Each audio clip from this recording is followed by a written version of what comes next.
بسم اللہ الرحمن الرحیم۔ ادبی معلومات سیٹ نمبر 1129۔ اکثر بچے 29 کو 29 پڑھتے ہیں جو کہ غلط ہے، درست تلفظ ہے 29۔ پہلی معروضی ہے گلیم۔ گلیم کہتے ہیں اون کا بنا ہوا کپڑا جسے اوڑھا جائے، اونی کمبل یا موٹا لباس۔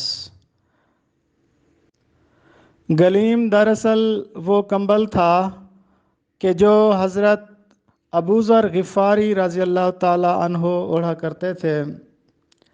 گدڑی، اکثر لوگ اس کو گدڑی پڑھتے ہیں جو کہ غلط ہے، یہ درست تلفظ ہے گدڑی۔ گدڑی کا مطلب ہوتا ہے پیوند زدہ فقیرانہ لباس، ادھر ادھر سے مانگی ہوئی چیزوں کا ذخیرہ، مختلف رنگوں کا کپڑا جو کہ لباس میں فقیروں نے پیوند کے طور پہ لگایا ہوتا ہے۔ دلک، یہ دل سے نکلا ہے، اس کا مطلب ہوتا ہے چھوٹا ٹکڑا۔ دلک، دلک کہتے ہیں چھوٹے چھوٹے ٹکڑوں سے بنا ہوا لباس جس کو خرقہ بھی کہا جاتا ہے۔ خرقہ، اکثر لوگ اس کو خرقہ پڑھتے ہیں جو کہ غلط ہے۔ دلک چھوٹے چھوٹے ٹکڑوں سے بنا ہوا لباس یا خرقہ۔ اقبال کا ایک شعر ہے جو کہ بال جبریل میں موجود ہے: یہی شیخ حرم ہے جو چرا کر بیچ کھاتا ہے، گلی میں بوذر و دل کے اویس و چادر زہرا۔ یاد رہے، شیخ ایک علامت کے طور پر اردو شاعری میں استعمال کیا جاتا ہے۔ ایسا شخص کہ جس کے ظاہر اور باطن میں تضاد ہو اس کو شیخ کہا جاتا ہے، لیکن یہاں شیخ حرم سے مراد عرب کے عیاش حکمران ہیں۔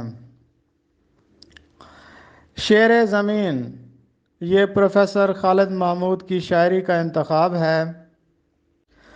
پروفیسر خالد محمود کا ایک شعر ہے: ہر کس و ناکس پہ کر لیتا ہے فوراً اعتبار، بے خبر کتنا ہے خالد باخبر ہوتے ہوئے۔ ولندیزی گفتگو، ڈینگ کی گفتگو، آنکھیں سفید ہونا، بینائی جاتے رہنا۔ رسم مشایعت، احترام سے کچھ دور ساتھ جانا۔ تحقیقات چشتی کے مصنف ہیں مولوی نور احمد چشتی۔ یاد رہے یہ لفظ تحقیقات ہے، ہم اس کو تحقیقات پڑھتے ہیں جبکہ درست لفظ ہے تحقیقات۔